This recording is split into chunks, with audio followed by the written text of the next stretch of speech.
Fake it till you make it. People use that quote so often, and honestly, I think it works, especially regarding confidence. With that, a beautiful good morning. Another get ready with me before university.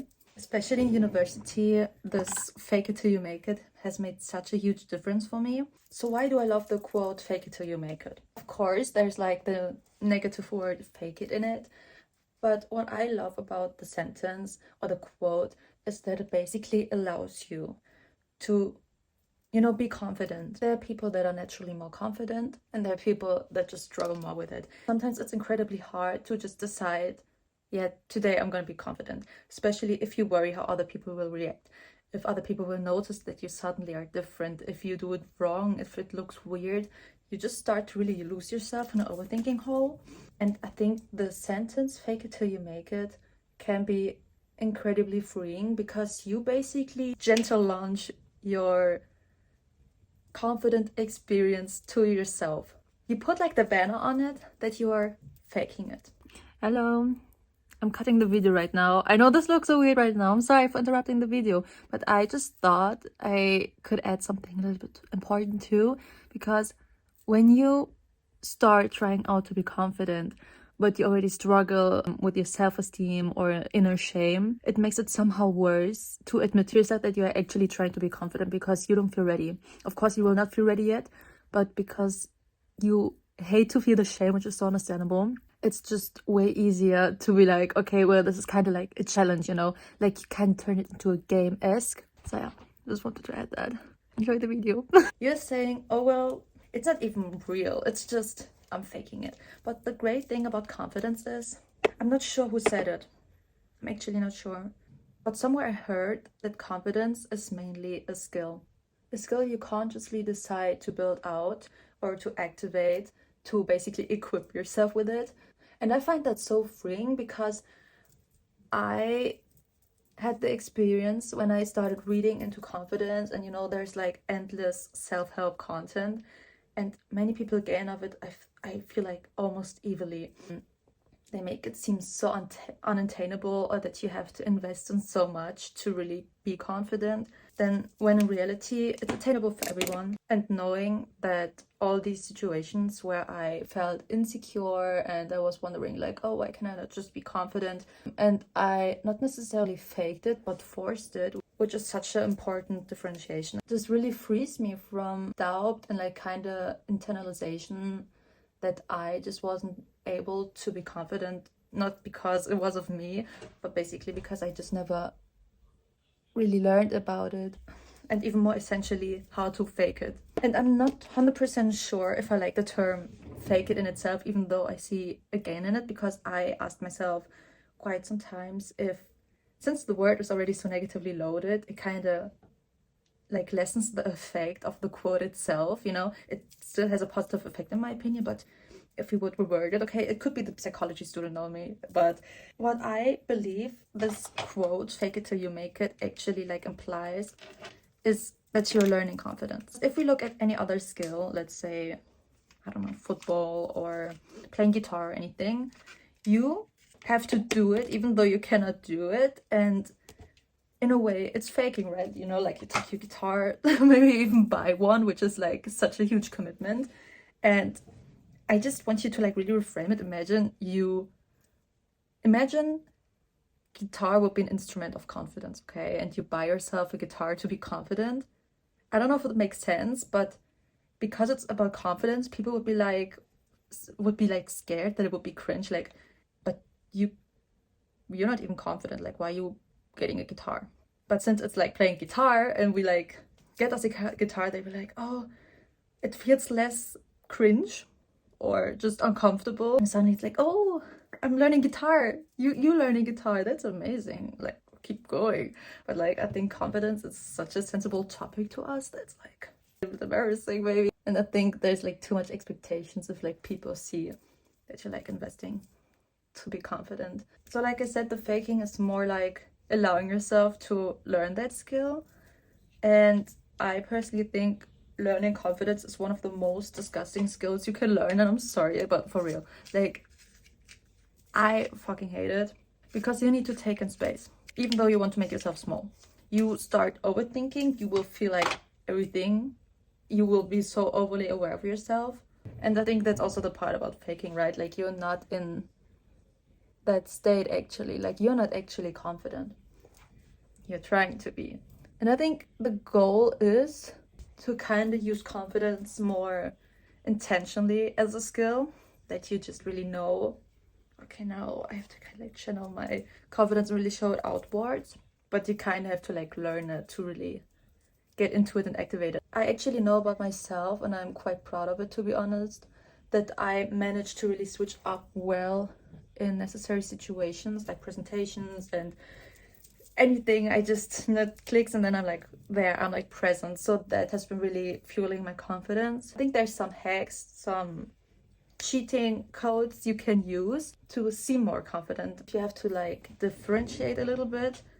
What is your goal? I wanted confidence for one reason, then another, and I just think my current position is more long-lasting, more worth it for me, because I used to want to be confident because I wanted other people to see me confident, okay?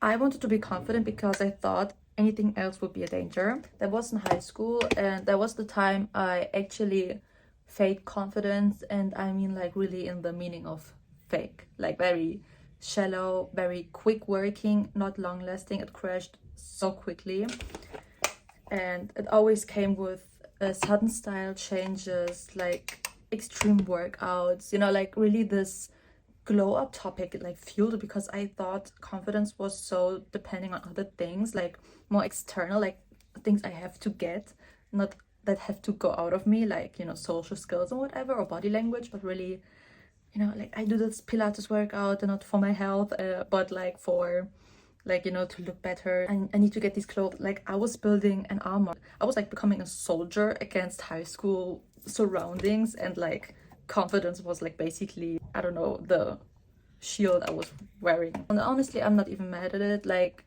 high school is such an exhausting time, and I'm just really glad that this is over. And I did the best I could. So maybe you can relate that in high school, like when you were younger, you did like things you would think like, okay, I wouldn't do this now. But I see no reason why you should be angry at yourself, because you did what you could. Like, come on, we were young, okay? So we do not have to expect the best of us from that time. I later realized, and that was around maybe a year ago, so already when I was studying for like 2 years, and I realized that I really want to have confidence as a skill, and not necessarily for how other people see me, though I'm aware and I don't even want to act like it's not a gain too, but it's more of a choice of personality and also self-trust that I really want to have access to. And I think often we even step unconsciously into the roots of confidence, like in the beginner steps when we do like presentations, and, you know, we have learned some skills along the line, like take a deep breath, talk a little bit slower, and that's actually a huge part of confidence. And I always did that, you know, obviously before presentations, everything. And I realized that I was a little bit clumsy in it. Like, of course, like I said, I always switched up like very professional when it was time, a moment for it. But overall, I just thought I kind of don't know how to use it intentionally, you know. And I spent some times reading on it and informing myself. And there's actually quite some things you can do that are so easy. Of course, one of the things is taking on space, making yourself too small, shoulders back, shoulders down, and like chin a little bit higher, talking slower, like really, like you have time, like you're allowed to be here, not to rush. And at first I was like, yeah, obviously, like I just was a little bit like, I don't think that's like something new. Later I realized it was a different context when I did yoga. It was like yoga for phone necks. I just realized that the poses, you know, we hold in our day-to-day life, especially because of like PCs, laptops, phones and everything, is like the perfect insecure posture, you know, like shoulders go down, we hunch, we look down. And if we take the photo away, just like such an insecure position. And there's in itself nothing wrong about being insecure, but of course, like, it kind of influences your mind. It's me again. Hello. I just wanted to add that our brain obviously is so influenceable because it recognizes this position, this hunching, as a security position. You know, when people are confident, evolutionary, they were safe. You know, they could hold their chest out, and chest is obviously one of the most sensible areas of our body. Listen, now we're going into the psychology topics. You know, I had to get into it. And when we were scared or had to protect ourselves, we obviously hunch because our chest and our sensible organs are not easily reachable. So it has in itself a way deeper meaning, and I just didn't think about it. Sorry, it was in the morning, but I just want to add that because sometimes it's way more easier to understand things if you really get the behind story. Enjoy the video. So nothing new that we can literally influence us and our mental state, our stress level by breathing. There's so much we can influence with what is already in us without getting something external, and I believe that alone is just an incredible sign that we can actually like fake it and really build it from inside us. So I will take a little break, I will eat breakfast, and then I will be right back. Okay, I'm back. Let's get right into it again. I have to go soon too. Let's do some blush.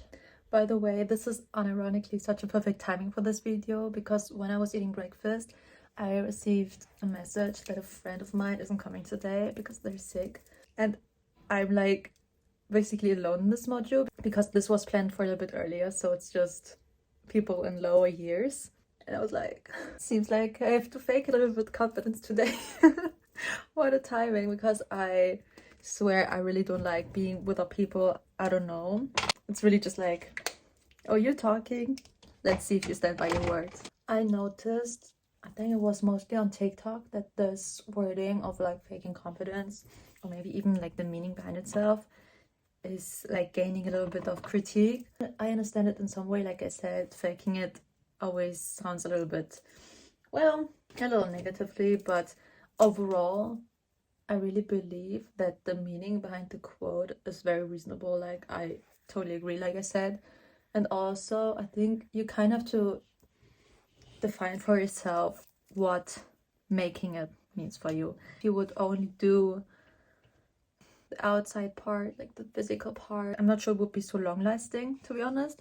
But I would say that overall I'm quite looks focused, like how I look really matters to me. So I often try to, of course, go out looking put together. For me, I realized it's definitely very helpful to work like in a two-way. So a little bit physical, a little bit mentally.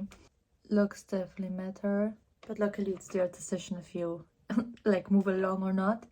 That looking good grows your self-esteem and your confidence in a way. It's definitely nothing new. We know it. And I think we know it to such a degree that we kind of want to do it the best way possible. So there are literally people on social media, and if you move a lot on TikTok and everything, you may seem it as nothing weird. And I didn't until I did, because the question about what will we wear this summer. Listen, I understand trends. I pick out what I want. But if you actually kind of depend on, you know, the trends moving, I don't know, I feel like our mind is always aware if we move against what we want, even if the inner resistance is just very quiet, just sizzling in the background, like, oh, I would actually love to wear this and that, but I cannot do it because everyone else not wearing it yet, you know. But I think it's always present. Therefore we always feel, oh, we can never be fully confident if we don't be a little bit authentic, but also not too much authentic. I always believe, since we live in a world that is so huge and so modern, and you know, social media and everything, sharing too much is always a little bit dangerous. I actually have to go soon, I just realized. Imagine coming too late. Sorry, I was doing a YouTube video on confidence. I think that would be such a weird meta situation, like metacognition, like walking in trying to be confident while saying that I filmed a video about confidence. Just talking about fucks with my head. Ready for university, ready to fake it till I make it. Translated to fake it till I feel confident. This is my makeup. I just kept my hair open, simple. If you watched till here, thank you for watching. Don't forget to comment, like and subscribe. So thank you for watching. See you next time. Bye bye.